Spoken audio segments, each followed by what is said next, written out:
কার্যকর হয়ে গেল যুক্তরাষ্ট্রে বিভিন্ন দেশের পণ্য আমদানিতে প্রেসিডেন্ট ডোনাল্ড ট্রাম্পের আরোপ করা চড়া শুল্কের বোঝা। সবচেয়ে বেশি বসানো হয়েছে চীনা পণ্যে 104%। এদিকে পাল্টা ব্যবস্থার 84% শুল্ক আরোপের ঘোষণা বেইজিংয়ের।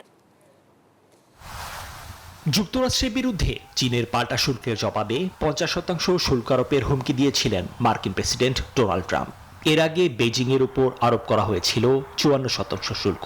অবশেষে মঙ্গলবার হোয়াইট হাউসের প্রেস ব্রিফিংয়ে প্রেস সেক্রেটারি ক্যারোলিন লেভিট জানালেন, প্রেসিডেন্টের ঘোষণা অনুযায়ী চীনা বেশ কিছু পণ্যের উপর মোট 104% আমদানি শুল্ক আরোপ করা হয়েছে।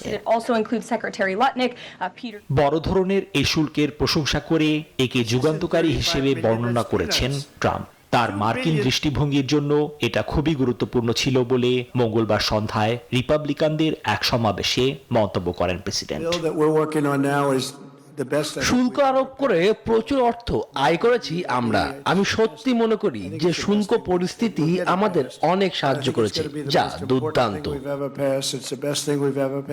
এদিকে যুক্তরাষ্ট্রের উপর থেকে প্রতিশোধমূলক শুল্ক প্রত্যাহারের জন্য ট্রাম্পের হুমকিকে অগ্রাহ্য করেছে বেইজিং।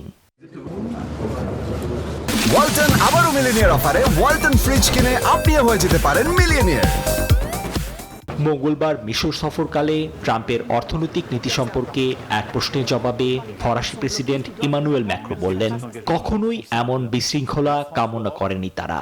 ট্রাম্পের নীতির অধীনে ফ্রান্স সহ ইউরোপীয় ইউনিয়নের দেশগুলি ইস্পাত, অ্যালুমিনিয়াম এবং গাড়ির উপর 25% আমদানি শুল্ক এবং অন্যান্য প্রায় সব পণ্যে 20% বিস্তৃত শুল্কের সম্মুখীন হবে। নিবির আমিন, নিউজ 24।